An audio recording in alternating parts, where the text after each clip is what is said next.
જય એવા જામનગર ને થઈ ગયું કંઈક આવું। રામ રામ ને સીતારામ ડાયરા ને આપણે નીકળી ગયા હતા જામનગર જવા માટે ને આવી ગયા હતા ગામના બસ સ્ટેન્ડે ને ઓટો મળી ગયો તો ડાયરેક્ટ વાંધો નહોતો।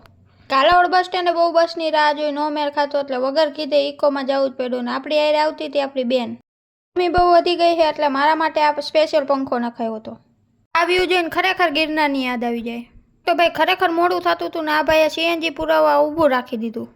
પહોંચી ગયા હતા ભાઈ જામનગર ને આપણે જે લોકેશન ઉપર જવાનું હતું એના માટે ગોતી લીધો તો આપણે ઓટો ને આજનો દિવસ તો બસમાં ને ઓટોમાં જ કાઢ્યો। એક એક્ઝામ આપવાની હતી એટલે એક્ઝામના સેન્ટર ઉપર બધું લઈ લીધું હતું ફોનની એટલે આગળનું કંઈ શૂટ નહોતું થયું ને ભાઈ આધાર કાર્ડ ઘરે ભૂલાઈ ગયું હતું ને બહુ મોટી પિંજણ થઈ ગઈ હતી। લીધી બસની ટિકિટ ને ભાઈ મળી ગઈ બારીવાળી સીટો। પછી પહોંચી ગયા હતા કાલાવડ ને કાલાવડમાં જોઈ લ્યો બાપાને જમાવટ હે નીચે હુઈ ગયા હતા।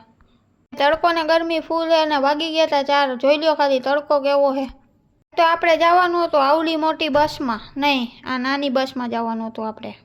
આ ભાઈ કે બધા એક હાથમાં લગાડે ને મેં 2 હાથમાં લગાડી નાખ્યું। વિમલનો ઠેલો જેનો હોય એનો ભાઈ લેતા જાજો અહીંથી।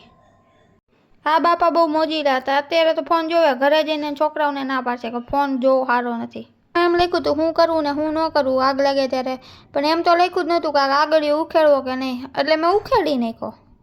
હાલો પંચાયત બહુ થઈ ગઈ આપણું રૂડું જસા પર આવી ગયું ઉતરી જાય હવે સારું તે હાલો રામે રામ।